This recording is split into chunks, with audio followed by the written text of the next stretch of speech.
Kemuliaan kepada Bapa dan Putra dan Roh Kudus.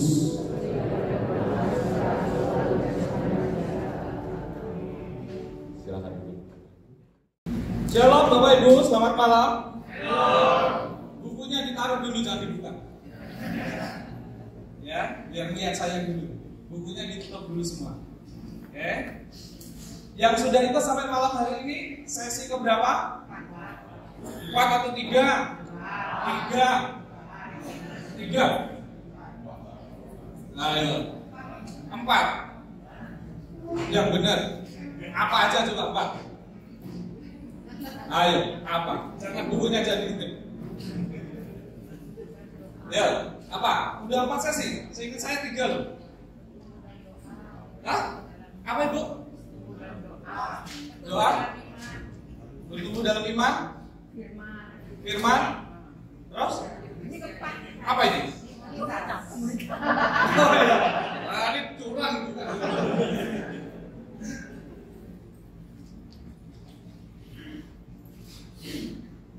Jadi udah ada berapa sesi? 4 ya. Baik. Yang belum? Baik.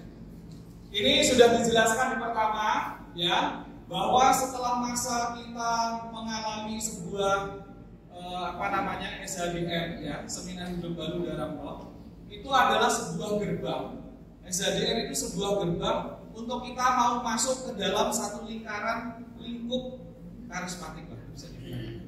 Jadi SHDR ini gerbang untuk kita mulai masuk ke dalam wahana, ya. Nah itu SHDR. Nah setelah SHDR, ini kan kalau SHDR itu ceritanya kita baru lahir. Nah kalau sudah baru lahir, ya nggak mungkin kan seorang anak itu lahir terus selama-lamanya cuma gini-gini doang. Ya, pasti ada yang namanya dia mulai bertumbuh. Ya. Nah ini sesi kita yang selama 1 bulan ini itu yang disebut dengan sesi pertumbuhan. Ya. Jadi Bapak Ibu dan saya digolongkan bukan lagi sebagai anak bayi yang baru lahir, tapi sudah mulai bertumbuh. Nah, untuk bertumbuh kita mengenal nanti yang namanya kemarin apa Ibu tadi sesi firman, ya, tentang roda Kristiani. Ini disebut dengan roda Kristiani, ya. Kehidupan kita ini disebut dengan roda Kristiani. Yang pertama adalah doa, yang kedua adalah firman, kemarin Bro Alek, ya. Kemudian kita masuk hari ini komunitas. Ini sebenarnya nggak boleh di ini ya, minggu depan ini contohkan. Ya, minggu depan kita masuk dalam pelayanan.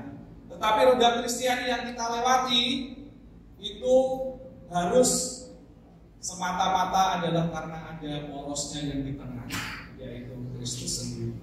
Amin. Amin. Baik, kita akan mulai Bapak Ibu untuk firman kita malam hari ini. Boleh sekarang dibuka bukunya. Gadget sucinya juga disiapkan karena saya nanti ada beberapa firman Tuhan, ya, nanti rebutan. Saya dulu gitu ya. Rebutan. Ya, saya paling suka nanti kalau rebutan.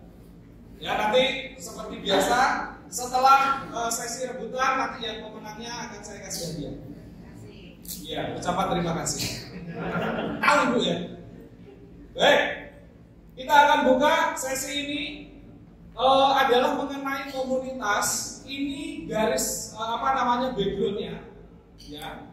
Pada saat Yesus dulu ada di dunia, dia melayani bersama-sama dengan kita, ya, melayani bersama-sama dengan para rasul dan para murid. Pada saat itu mereka selalu melakukan yang disebut sebuah perkumpulan. Ya, perhatikan ya, sebuah perkumpulan. Kemana Yesus pergi, di situ ada perkumpulan. Yesus mau lari, mau menghindar ke bukit, dikejar sama orang. Akhirnya di sana perkumpulan. Jadi dari situ mulai muncul komunitas atau perkumpulan pada saat zaman Yesus. Masalahnya, pada saat Yesus makan, pada saat Yesus wafat, ya, para murid ini itu mereka menjadi sendirian. Ini kepalanya biasanya ada di koordinir, ya. Kasih mereka makan, ya Yesus yang dulu kasih, ya. Tapi pada saat Yesus sudah pergi tidak ada. Nah, ini murid-murid ini mulai kecar-kacir, sama kayak kita, ya. Kita ini biasa ada yang mengkoordinir kita, tiba-tiba nggak ada. Nah itu tiba-tiba kita akan menjadi kacau, ya. Untuk itu makanya diceritakan di sini di dalam Kisah Para Rasul, ya. Ini bagaimana pada saatnya Yesus setelah dia wafat dan setelah dia naik ke surga, kemudian yang terjadi adalah adanya apa? Yesus memberikan dari kita kemarin Roh Kudus, ya. Jadi orang-orang yang takut tadi itu karena ada kuasa Roh Kudus, mereka menjadi orang-orang yang berani. Contohnya Petrus sebelum SDR ditanya sama orang 3 kali dia menyangkal. Ini Yesus kamu temannya? Oh bukan. Tapi setelah pada saat menerima Roh Kudus, ya, pada saat Pentakosta, kemudian diceritakan di dalam firman Tuhan itu bahwa terjadi urapan yang luar biasa. Terus kemudian ada orang yang mengatakan, wah mereka mabuk sama anggur, siang-siang udah mabuk. Petrus yang tadinya chicken, ya, penakut tadi, tiba-tiba berdiri, hei orang-orang, mereka ini bukannya orang-orang yang sedang mabuk seperti pemikiranmu, seperti yang kau katakan. Mereka adalah orang yang penuh oleh Roh Kudus.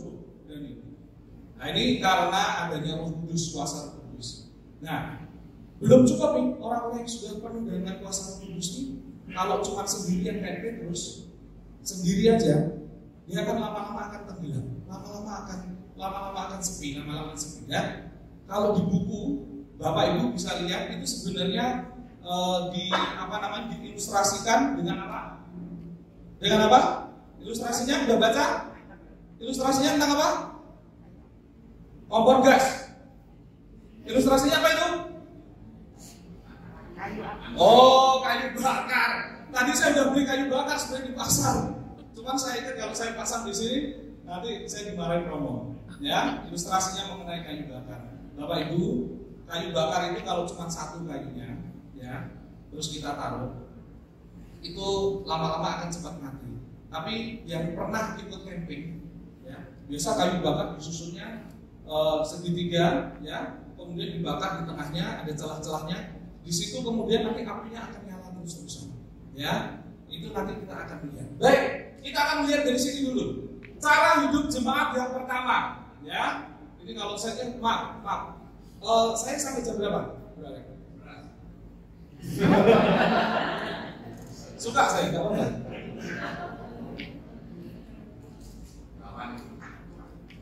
8:40 ya, maaf ya. Oke, baik. Kisah Para Rasul akan saya bacakan ya. Cara hidup jemaat yang pertama. Orang-orang yang menerima perkataannya itu memberi diri dibaptis, ya. Dan pada hari itu jumlah mereka bertambah kira-kira 3.000 jiwa. Mereka bertekun dalam pengajaran rasul-rasul dan dalam persekutuan, dan mereka selalu berkumpul untuk memecahkan roti dan berdoa. Maka ketakutanlah mereka semua, sedang rasul-rasul itu mengadakan banyak mukjizat dan tanda, dan semua orang yang telah menjadi percaya tetap bersatu. Dikatakan semua orang yang menjadi percaya tetap bersatu, ya. Ini, dan segala kepunyaan mereka adalah kepunyaan bersama, dan selalu ada dari mereka yang menjual harta miliknya, membagikannya kepada semua orang sesuai dengan keperluan masing-masing. Dengan bertekun dan dengan sehati, mereka berkumpul tiap-tiap hari. Mereka berkumpul tiap-tiap hari, dikatakan dalam bait Allah. Mereka memecah roti di rumah masing-masing secara bergilir dan makan bersama dengan gembira dan dengan tulus hati sambil memuji Allah. Mereka disukai semua orang, dan tiap-tiap hari Tuhan menambah jumlah mereka. Ini adalah cara hidup jemaat yang pertama pada saat Yesus sudah naik ke surga. Ya, para rasul sudah memulai. Nah, kalau rasul ini sudah memulai dengan satu komunitas, cara mereka hidup itu berkumpul. Diceritakan di kitab suci bukan mereka terpisah-pecah, bukan mereka terus hidup sendiri-sendiri, cari hidup sendiri-sendiri, cari makan sendiri-sendiri, no. Tetapi dikatakan di sini mereka selalu berkumpul, melakukan apa yang dilakukan oleh Yesus dahulu. Ya, makanya dikatakan mereka memecah-mecah roti dan mereka berkumpul berdoa bersama. Oke, ini juga baik. Ada beberapa hal, Bapak Ibu, di dalam sebuah komunitas. Komunitas ini banyak. Ya. Komunitas ini banyak. Ada komunitas namanya komunitas motor. Ya, kalau mungkin di sini ada juga yang punya komunitas Lamborghini. Ya, ada kan? Lamborghini, komunitas Harley. Ya. Komunitas apa lagi? Komunitas ibu-ibu memasak. Ya, ada juga. Tetapi kita akan bicara lebih spesifik mengenai sebuah komunitas rohani, ya, sebuah komunitas Kristiani. Kita akan melihat apa yang sebenarnya bisa dilakukan dalam sebuah komunitas Kristiani. Ya, syaratnya apa sih sebuah komunitas Kristiani itu bisa tumbuh? Ya, yang pertama-tama adalah bersandar kepada Roh Kudus. Ya. Oleh karenanya, sebelum ada komunitas para rasul tadi, Tuhan Yesus sudah ngerti. Makanya dikasih dulu Roh Kudus karena gak ada Yesusnya. Dikasih Roh Kudus dulu karena ditinggal oleh Yesus supaya mereka tetap bisa berkarya dengan panduan Roh Kudus. Ya. Kisah 2 ayat 38 sampai 43. Jawab Petrus kepada mereka, bertobatlah dan hendaklah kamu masing-masing memberi dirimu dibaptis dalam nama Yesus untuk pengampunan dosamu, maka kamu akan menerima karunia Roh Kudus. Sebab bagi kamulah janji itu, dan bagi anak-anakmu, dan bagi orang yang masih jauh, yaitu sebanyak yang akan dipanggil oleh Allah Tuhan. Dan dengan banyak perkataan lain lagi, ia memberi suatu kesaksian yang sungguh-sungguh, dan ia mengecam dan menasihati mereka, katanya, berilah dirimu diselamatkan dari angkatan yang jahat ini. Saya sengaja ambil dari perikop atasnya supaya saya mau ambil dari bawahnya. Bawahnya berikutnya. Orang-orang yang menerima perkataannya itu, ya, itu memberi diri dibaptis, dan pada hari itu jumlah mereka bertambah 3.000 jiwa. Mereka bertekun dalam pengajaran Rasul, dalam persekutuan, ya, dalam pengajaran Rasul dan dalam persekutuan, dan mereka selalu berkumpul untuk memecah roti dan berdoa. Maka ketakutanlah mereka semua, sedang rasul-rasul itu mengadakan banyak tanda dan mukjizat. Pada saat kita bersandar kepada Roh Kudus, ini yang membedakan komunitas Kristiani dengan komunitas Lamborghini tadi. Ya, kalau komunitas Lamborghini itu bersandar kepada pertamax. Iya, adanya pertamax. Kalau nggak isi pertamax cuma doa-doa nggak jalan. Tapi kalau komunitas Kristiani bersandarnya kepada Roh Kudus. Ya, Roh Kudus itu sama seperti oksigen. Ya, kalau tadi sebenarnya ada ilustrasinya kayu api unggun itu. Api unggun kalau ditumpuk semua itu ditumpuk berjajar setumpuk atas ini cepat mati. Tapi kalau disusun rapi, nanti ada celah-celahnya itu untuk udara, ya. Itu kan logikanya seperti itu. Itu nyala apinya lebih lama. Angin itu atau udara itu adalah Roh Kudus. Tumpukan-tumpukan api itu, kayu-kayu itu adalah komunitas. Kita masing-masing adalah orang yang hidup di dalam komunitas. Ya, baik. Apa yang bisa terjadi dengan adanya kuasa Roh Kudus? Yang pertama dikatakan sebuah komunitas akan berkembang atau sebuah komunitas akan bertumbuh karena adanya Roh Kudus yang berkarya. Ya, kemudian ada pertumbuhan rohani bagi anggotanya. Yang kedua, ya, landasan untuk bertumbuhnya sebuah komunitas yaitu sadar akan kebutuhan untuk bertumbuh bersama. Ya. Ada yang di sini dipaksa untuk datang, untuk selalu datang hari Kamis? Gak ada? Kalau ada yang dipaksa datang pasti sampai sini cuma di sini. Mungkin tadi nonton itu, penting ini ya. Pikirannya selalu di mana-mana. Tetapi kalau ada kesadaran, makanya sebuah komunitas, ya, kita ini tidak pernah ada paksaan, tetapi kerinduan masing-masing untuk datang Karena dengan kerinduan, sudah bawa kerinduan aja, sudah bawa rasa rindu aja, persembahannya nanti di sini pada waktu kita memuji Tuhan, itu keluarnya dari hati. Ya, pada saat kita menyembah Tuhan keluarnya dari hati karena saya mau bersyukur kepada Tuhan. Itu perbedaannya. Ya, oke. Yang ketiga,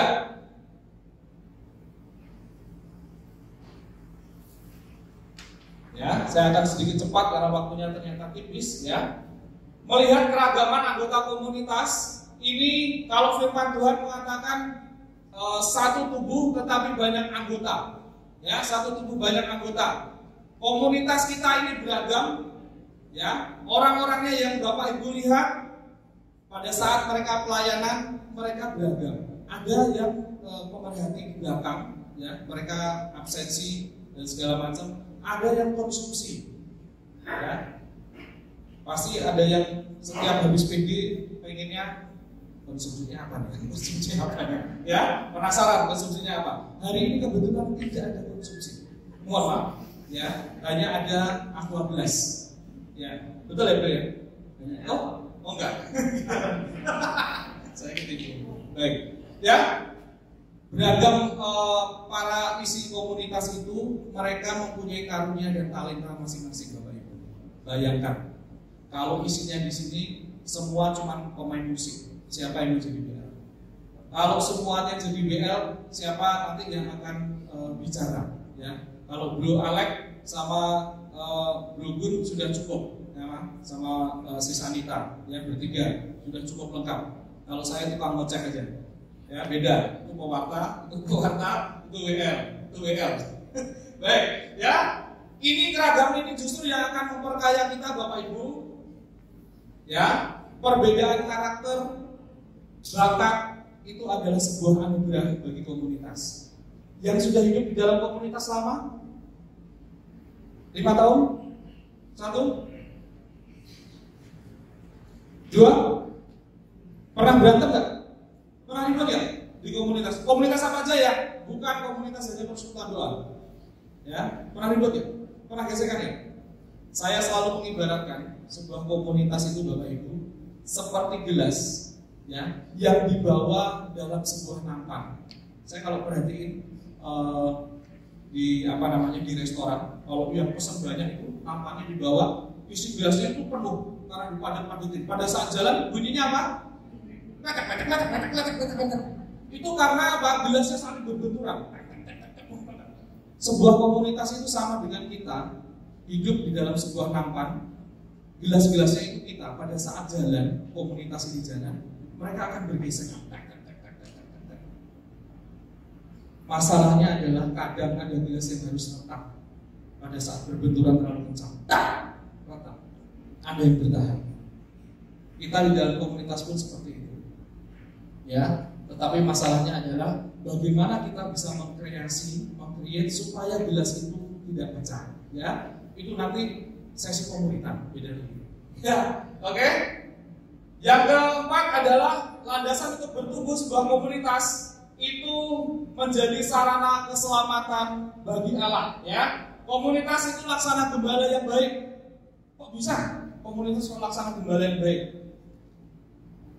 Ada yang pernah ditelepon sama anggota komunitasnya, gimana kabarmu hari ini? Pernah? Sering? Sering ya? Yang telepon cowok atau saya? Pengurusnya ya? Pengurusnya. Ya, Bapak Ibu, saya itu lahir dari sebuah komunitas. Ya, lahir dan saya tumbuh di dalam komunitas. Ya, dari tahun 95 saya ada di Persekutuan Doa. Nah, itu yang saya alami banyak sekali, ya.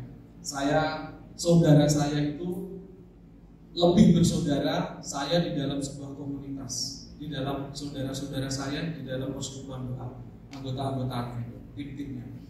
Itu saya merasa enjoy dan hidup banget di dalam komunitas Persekutuan Doa, ya. Dulu biasa anak muda namanya.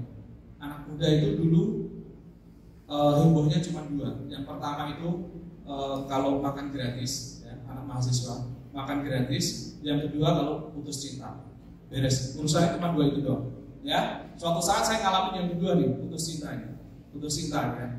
Udah bete, makan nggak mau, ngapa-ngapain nggak mau, biasa lah, ya, anak muda. Jadi murung aja di kamar. Nanti teman-teman persekutuan doa saya ini, yang teman-teman tim, mereka itu kalau datang, karena mereka sudah ngumpul sama saya bertahun-tahun, mereka tahu karakternya. Kalau dikatakan, ayolah mas lupakan aja itu ceweknya dari yang lain, nanti saya pasti marah, karena saya nggak mau. Tapi mereka yang lakukan karena mereka mengenal saya, ini teman komunitas. Yang mereka lakukan itu mereka cuma duduk di kamar saya di gitar dulu, ya, saya tiduran gitu kan, menikmati kesepian, ya, menikmati sakit hati gitu ya. Nanti teman saya itu cuma duduk di kursi atau duduk di tempat tidur saya itu terus main gitar, 3 orang main gitar, jreng nyanyi nggak jelas gitu ya. Nggak ada yang nyapa saya, kan hebat. Saya punya kamar, saya ini gejreng kayak orang ini, saya nggak disapa sama sekali. Udah habis itu jreng, ayo, nggak ada lah, ya. Tapi nggak ada yang maksa, udah jreng kan. Terakhir setengah jam nggak ada reaksi, taruh, terus mereka keluar. Di sono, makan babi kecapnya enak, ya. Babi kecapnya enak tuh. Kuping apa namanya kupingnya? Ya, dulu di Jogja ada yang namanya. Ya, terus enak dia bilang itu. Pergi keluar nih, bertiga keluar. Setelah itu mereka balik lagi berapa? Han, mau ikut ya? Dia bilang, enggak, tinggal aja. Wah, padahal mau buat traktir loh, dia bilang gitu. Oh, ayo siap berangkat. Ya. Makanya yang utama itu anak muda itu satu gratisan, yang kedua putus cinta. Masalahnya cuma 2 itu aja. Ya, pada saat itu. Tapi teman saya tahu karakter saya.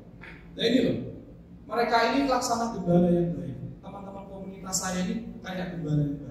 Dari situ terus kemudian anak namanya orang merajuk, terus dihibur, apa segala macam, bisa melupakan. Balik lagi ke PD, ya, mengembalikan lagi iman saya kepada Tuhan. Ya, itu cerita anak muda. Ya, mencari menyelamatkan yang terhilang, ya, karena kemunduran rohani, karena masalah berat, dan kemudian jatuh dalam dosa. Makanya di dalam persekutuan doa juga ada biasanya itu partner sharing. Teman sharing itu perlu, ya. Pertumbuhan rohani itu bisa tercover atau bisa terkontrol itu karena kita mempunyai partner sharing di dalam hidup kita. Nah itu untuk memperkokoh pertumbuhan rohani kita. Yang terakhir itu menjadi terang kalau kita sudah mempunyai karakter Kristus tadi, kita mempunyai pertumbuhan rohani yang baik. Yang berikutnya kita akan menjadi terang bagi sesama, ya. Oke. Unsur hakiki di dalam sebuah komunitas Kristiani, ya, unsur hakiki itu ada 5.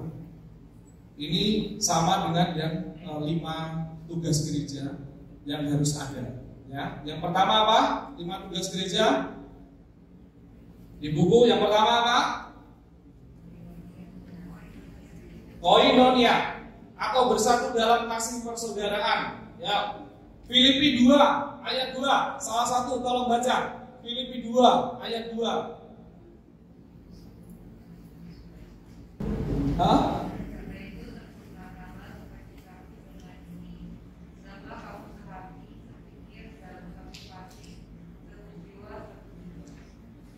Ayat 5.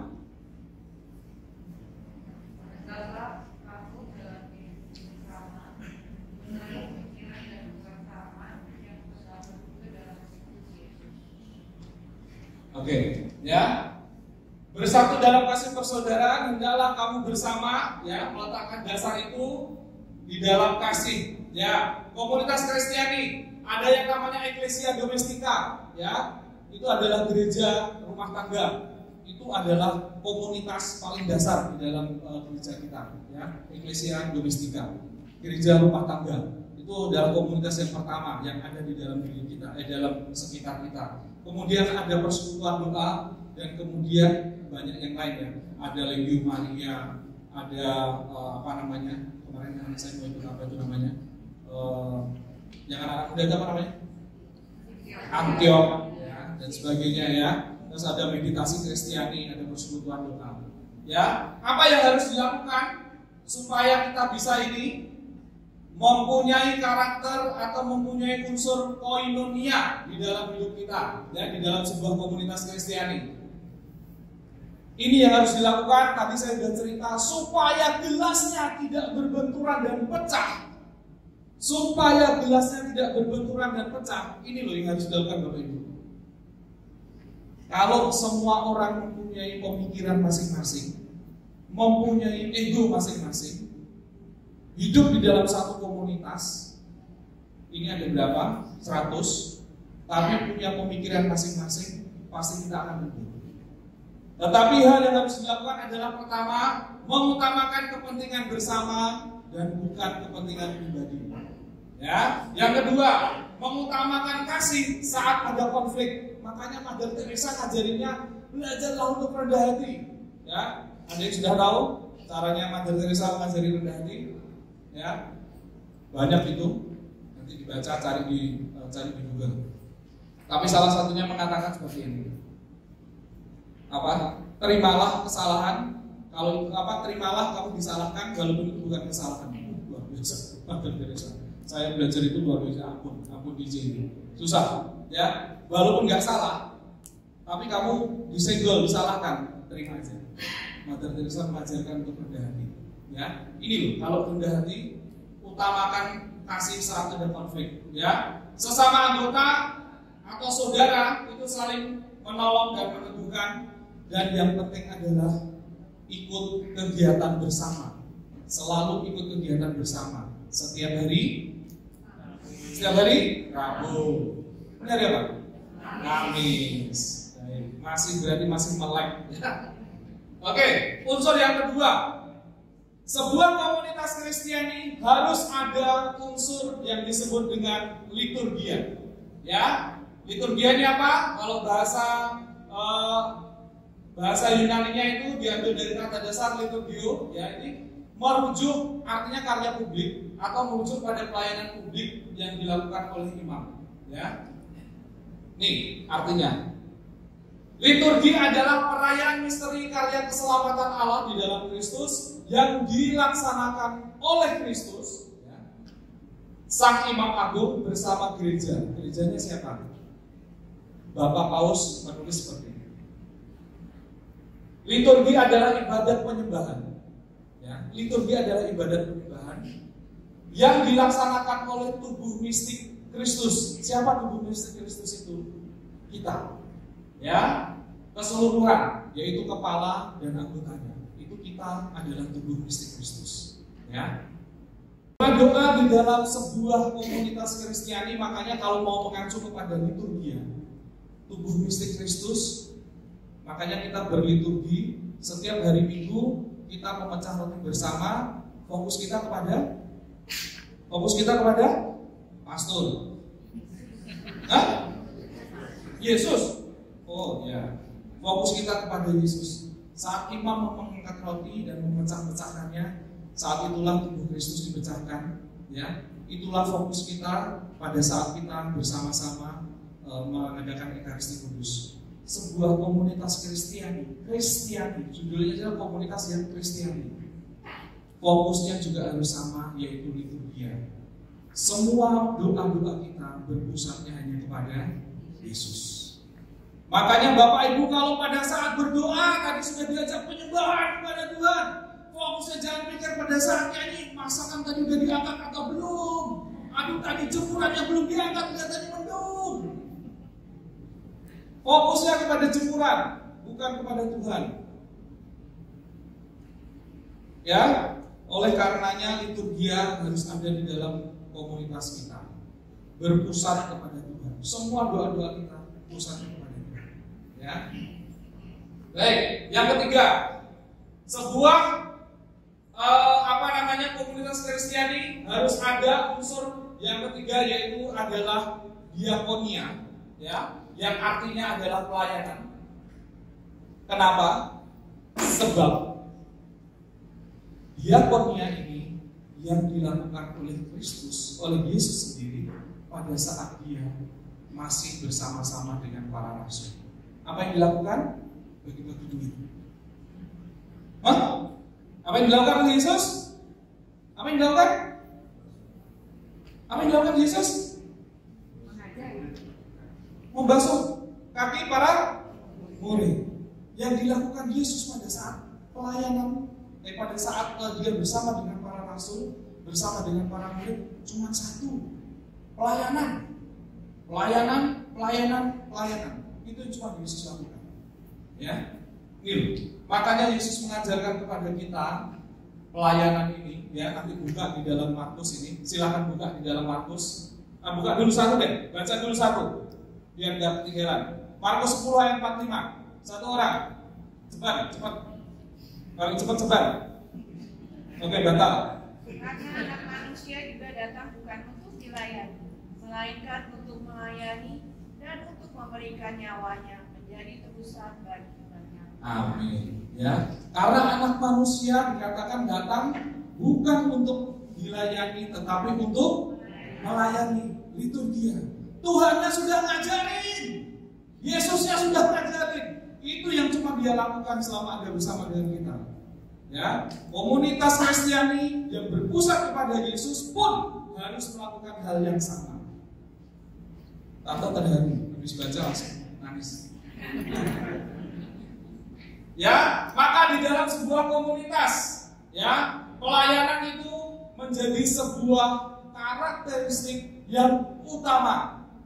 Ya, nanti minggu depan gilirannya Bro Gun yang akan bicara. Ya, tetapi ini loh, pelayanan itu akan menjadi karakteristik yang utama dan bukan hanya sampingan. Nanti kalau sudah merasakan sebuah pelayanan akan tahu bedanya. Ya, baik. Nanti berikut ya minggu depan ya. Yang anggota menjadi perpanjangan tangan Yesus, yaitu untuk melayani. Berikutnya, yang keempat, unsur sebuah persekutuan doa harus ada yang namanya apa ini? Di situ tulisannya apa? Kerygma, ya. Kalau di sini tulisannya kerygma. Kerygma itu untuk dari bahasa Yunaninya, ya. Kerygma ini artinya adalah karya pewartaan kabar gembira. Ya. Di dalam firman Tuhan, di dalam Alkitab, kerygma itu dibagi dalam dua arti, ya. Yang pertama itu adalah yang disebut dengan kerusein, dan yang kedua adalah didaske. Bedanya apa? Kerusein itu kerygma, pewartaan kepada orang-orang yang baru belum mengenal Kristus. Tetapi kalau didaske itu seperti ini. Orang yang sudah mengenal Kristus, kemudian kita belajar bersama pewartaan untuk lebih mengenal lagi imannya supaya lebih bertumbuh lagi. Unsur persekutuan doa atau orang-orang yang ada hidup di dalam sebuah komunitas pun harus melakukan yang sama. Ada dua unsur ini. Apakah semuanya harus jadi pewarta? Enggak. Saya dulu juga nggak bisa. Kalau nggak dipaksa juga saya nggak bisa. Ya.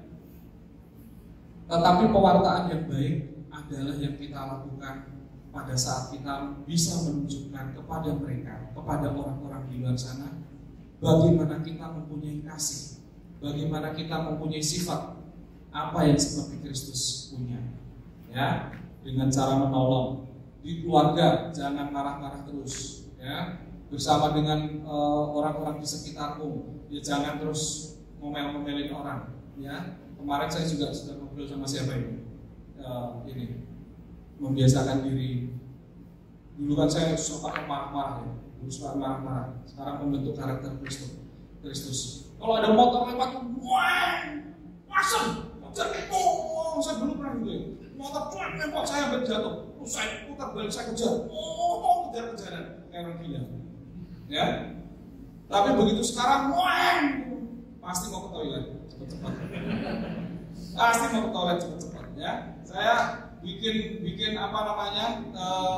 diri saya seperti itu. Sampai kapan itu anak saya juga gitu. Saya bilang, itu pasti mau ke toilet itu deh. Sekarang setiap kali ada mobil yang nyampein, wah itu pasti mau ke pasti. Saya bilangnya gitu. Banget. Itu pasti mau kan Pak, dia bilang gitu. Iya, itu pasti mau Ya, jadi mulai memberikan afirmasi positif untuk membangun karakter Kristus, ya, supaya ini loh, pewartaan kabar gembira ini bisa sampai kepada orang. Ya, yang kelima, belum, ya. Kerigma ini muncul 9 kali, ya. Makanya di dalam kata kerigma ini menjadi sebuah pesan yang utama, dikatakan pesan yang dikatakan utama, ya, kepada kita umat Kristiani, bahwa setiap orang, dikatakan bukan hanya pewarta, tetapi setiap orang yang telah dibaptis itu diharapkan untuk mewartakan kabar gembira ini. Ya, dengan cara apapun, bukan hanya dengan ngapalin ayat Alkitab itu tadi, dengan karaktermu, dengan karakter Kristus yang ada, itu sudah memberikan kesaksian bagi banyak orang. Itu adalah contoh pewartaan yang simpel. Ya, baik. Yang berikutnya, unsur yang berikutnya adalah martiria. Ini kesaksian iman. Ya, sama seperti tadi. Ya, sebuah komunitas yang bertumbuh imannya, pasti orang-orang yang di dalamnya juga akan lama-lama mempunyai sebuah karakter yaitu serupa dengan Kristus. Amin. Galatia 5. Ya. Menjadi terang Kristus dan pada akhirnya akan menjadi saksi iman atau martiria. Menjadi saksi iman. Ya, oke? Nah, ini Bapak Ibu. Masalahnya saya buka semua. Masalahnya sebuah komunitas Kristiani, bukan hanya persekutuan doa. Komunitas Kristiani itu juga mempunyai hambatan. Jangan pikir kalau orang-orangnya sudah pede terus, sudah pujian terus, penyebaran terus gak punya masalah. Ya. Komunitasnya gak punya masalah, padahal banyak masalah. Ya, ini contoh ada 7 kalau Bapak Ibu buka di dalam buku, tapi saya akan buka 2 aja. Ya, yang pertama ini dikatakan di jemaat di Efesus. Ya, di dalam Wahyu itu dikatakan. Ya, dikatakan di situ apa? Boleh dibaca salah satu? Apa dikatakan di situ pujiannya untuk jemaat di Efesus? Ada yang buka bukunya?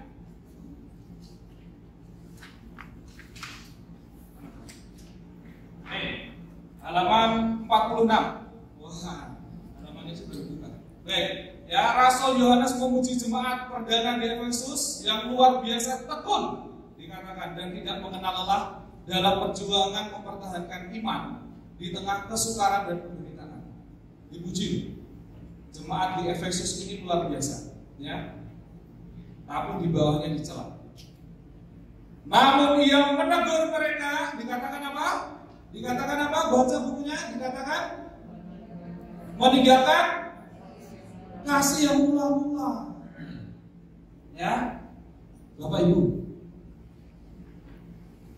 banyak karena saya sudah sekian waktu itu di dalam komunitas Kristiani. Kadang-kadang sebuah komunitas Kristiani terlalu banyak ide, terlalu banyak hal yang mau dibangun, mau dikembangkan. Oleh karenanya mikirnya terlalu jauh, terlalu organisasi yang dipikirkan, tetapi melupakan sedikit demi sedikit melupakan pusatnya, yaitu pada Tuhan. Terlalu pengen ini, terlalu mau membangun ini, kerjasama dengan komunitas lain tetapi lama-lama lupa. Nah, ini yang terjadi di komunitas Efesus. Para jemaat di Efesus, mereka dipuji punya semangat yang luar biasa, tetapi mereka ditegur bahwa mereka melupakan kasih yang mula-mula. Apa itu kasih mula-mula? Kasih yang pada saat kita dapat pertama kali kita touch in dengan Yesus. Saya dulu merasakan itu pada saat SHGN sesi 1, saya masih ingat. Habis sesi 1 itu touch in saya pertama dengan Yesus. Pertama kali sesi 1 jatuh, nangis. Sampai sekarang rasanya pun saya merasa masih tahu rasanya. Hangatnya dekapan Yesus waktu itu saya masih merasa. Sampai sekarang saya masih bisa bayangkan. Itu touching saya pertama dengan Tuhan. Nah itu adalah kasih mula-mula saya kepada Yesus. Bapak Ibu masing-masing pasti punya. Itu jangan dilupakan. Pada saat kita down, pada saat kita jatuh, pada saat kita bete, pada saat kita marah, pada saat kita kembali ke kasih mula-mula itu, kita akan kembali merindukan Tuhan. Percaya. Ya, cari kasih mula-mulanya Bapak Ibu ada di mana. Ya, yang berikutnya, nih jemaat di Laodikia ya. Ini dikatakan ini keras, garis keras ini.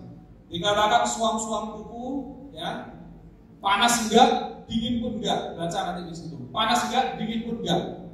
Itu firman Tuhan mengatakan kamu akan dimuntahkan, ya, dilempah, kalau orang Jawa bilang, dilempah. Ya. Jadi seorang Kristiani, seorang pengikut Kristus jangan suam-suam kuku. Ikut, enggak. Artinya seperti itu. Ikut bukan radikal, artinya terus langsung jadi kudus, enggak. Proses untuk menjadi seperti dengan Kristus. Ya. Tapi kalau hari ini pede, besok dugem, besok pede, terus besok kuat, ya. Terus besoknya lagi ini main bola, judi bola, terus besoknya lagi buka keris. Nah, itu mah suam-suam kuku. Nanti kamu dimuntahin kiri sama kanan, dilepas semua. Ya, baik. Yang berikutnya, ada yang merasa seperti ini? Pada saat mengikuti sebuah komunitas Kristiani, Bapak Ibu, khawatir berlebihan. Ada yang takut kehilangan uang? Hah? Manusiawi ya? Ya, ini manusiawi semua. Takut kehilangan waktu, takut kehilangan tenaga, uang, privasi, ya. Terus negatif yang berikutnya adalah karena ada orang-orang yang tidak peduli sama pertumbuhan rohani. Yes, isi gue aja lah, hidup seperti ini aja. Ya, saya dulu pernah waktu pertama kali PD, dia PD di Jogja itu, ya, 7 kali dalam seminggu itu hidup saya di PD. 7 kali dalam seminggu. Senin ada acara, Selasa latihan musik, Rabu PD utama, Kamis PD satu lagi, hari Jumat itu ada PD Santo Yohanes beda lagi, hari Sabtu itu biasanya kumpul tim, hari Minggu nanti kita ke gereja bersama. Itu ada teman saya satu. Ya, 7 hari dalam seminggu hidup saya di luar persekutuan Tuhan. Suatu saat teman kos saya dulu pada masa belum ikut PD itu tiap hari itu genjrengan. Wah, kita senang-senang di kos. Tapi begitu saya mulai ikut PD hilang. Suatu saat dia nanya pada saya cuma gini, kamu kosmu pindah aja ke gereja. Saya malah diusir. Kosmu pindah aja ke gereja. Dia jengkel sama saya. Loh, kenapa saya bilang gitu? Nah, kamu gak pernah di kos. Sekarang pulang kuliah hilang. Balik-balik jam 11 malam. Pulang kuliah hilang. Balik-balik jam 11 malam. Ngomel dengan saya. Emang dengan PD-mu itu nilaimu jadi bagus. Oh, saya dimarahin. Ini orang-orang patah hati. Orang-orang patah. Cowok ada nih, cowok. Tapi saya digitukan. Ya, tapi saya mempunyai semangat. Saya ini mau euforia saya ini lagi euforia yang bagus. Ya, tapi dia nggak peduli. Saya tanya, ayo ikut aja PD. Enggak lah. Ke gereja seminggu sekali pun cukup. Baca firman ini. Enggak cukup. Dengerin di Romo waktu hari Minggu cukup. Ya, so simple, hidupnya so simple. Ya, ini ciri-ciri yang orang yang nggak peduli sama pembangunan rohani, sama pertumbuhan rohani. Ya, zona nyaman is the best. Ya, orang yang sudah biasa hidup di dalam zona nyaman, kalau suruh ikut komunitas Kristiani, suruh ikut pelayanan apalagi, pasti pikirnya 40 kali lipat, 7 kali 7, 7 kali 77. Ya. Ini ya, ini nggak usah. Baik, manfaat apa sih yang bisa kita dapat dalam sebuah komunitas Kristiani? Baca satu-satu, waktunya habis. Ya. Satu, baca. Apa? Satu dulu. Satu. Bertumbuh dalam kasih. Yang kedua,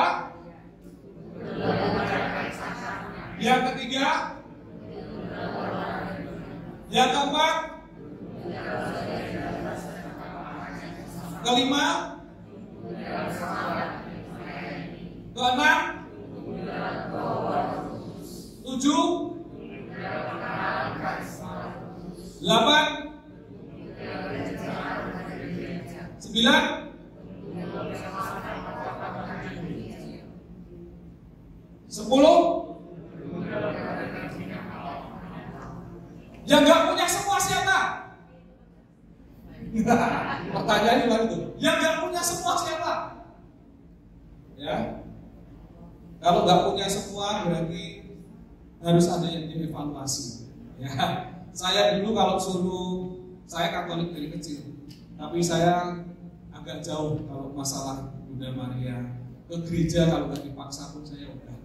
Ya, tetapi setelah saya mengalami pembaharuan dalam karismatik, bukannya saya semakin jauh karena modelnya karismatik beda sama gereja yang tradisional, enggak, tapi saya malah mengalami ini. Relasi saya dengan Allah, dengan Bunda Maria, penghayatan sakramen, doa firman, ini semuanya malah justru tumbuh setelah saya mulai hidup di dalam dunia karismatik, persekutuan kita. Ya, dua roh, karisma roh ini semuanya kan karena karismatik. Tetapi yang lain adalah ini, saya mempunyai semangat untuk melayani, saya mulai belajar untuk peka kepada orang. Ya. Kadang-kadang saya mau ngomong pun saya mikir, ini beneran. Saya kadang-kadang kalau mau jawab sesuatu, mau jawab ke istri saya aja ya, mau jawab ke istri saya, untuk istri saya nggak ada.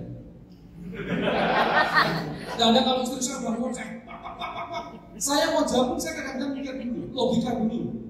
Kalau saya jawab ini nanti akan seperti ini, kalau seperti ini nanti disakit dan tidak usah. Ini sepersekian detik ini mikir. Nah, jadi saya mulai membiasakan dulu, saya dulu. Ya pikir dulu. Nah, ini belajar rendah hati, rendah hati, lama-lama mati. Bukan, tapi peka kepada Roh Kudus. Saya mulai belajar untuk peka, belajar untuk kepada orang pun juga seperti itu. Ya, oke. Untuk kemudian nanti mewartakan Injil dan menjadi saksi bagi Kristus. Amin. Amin. Enak gak hidup dalam komunitas? Enak gak hidup dalam komunitas? Enak? Ayo kita bentuk kelompok kecil dulu sekarang. Ya, kita sharing dulu.